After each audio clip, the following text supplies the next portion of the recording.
मैं जिस शहर में कमरा लेकर रहता था उधर मेरे साथ मेरे परिवार वाले लोग भी रहने आ गए थे। दरअसल मेरी भाभी को इलाज की ज़रूरत थी और वो भैया के साथ इस किराए के कमरे में रहने आ गई थी। कमरे के पास में ही सरकारी अस्पताल था। उनकी तबीयत कुछ ऐसी थी कि लगातार एक दिन छोड़कर अस्पताल दिखाने जाना होता था, तो रोज़ रोज़ गांव से आने जाने से अच्छा था कि भाभी मेरे कमरे में ही रहकर अपना इलाज करवा ले।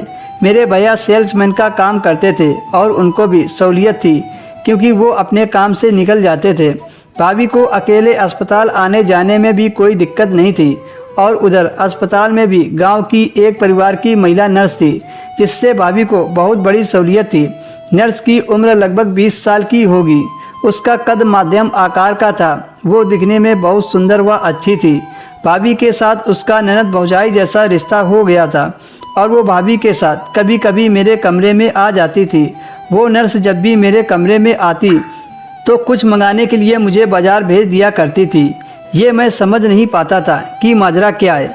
एक दिन मैंने ना जाने क्या सोचा, उसके कहने पर बाज़ार के लिए कमरे से बाहर निकला और कुछ ही देर में वापस आकर खिड़की से अंदर झांकने लगा। मैं अंदर का नज़ारा देखकर सन्न रह गया। अंदर कमरे में वो मेरी भाभी के ऊपर लेटी थी और मेरी भाभी भी उसका साथ दे रही थी। लगभग 10 मिनट तक वो दोनों ऐसी ही लेटी रही, फिर अपने अपने कपड़े सही करके बैठ गई। नर्स ने अपने बैग से एक सिगरेट की डिब्बी निकाली और भाभी के साथ कमरे के पीछे बने छोटे से आंगन में चली गई। मैं बगल से जाकर देखने लगा तो सिगरेट अपने होठों में फंसाकर कस लगा रही थी। भाभी ने नर्स से कहा, तुझे शहर में कोई मर्द नहीं मिला क्या? नर्स ने कहा, मर्द तो बहुत हैं पर सही नहीं मिलते हैं, सब साले बस उसी के पीछे रहते हैं।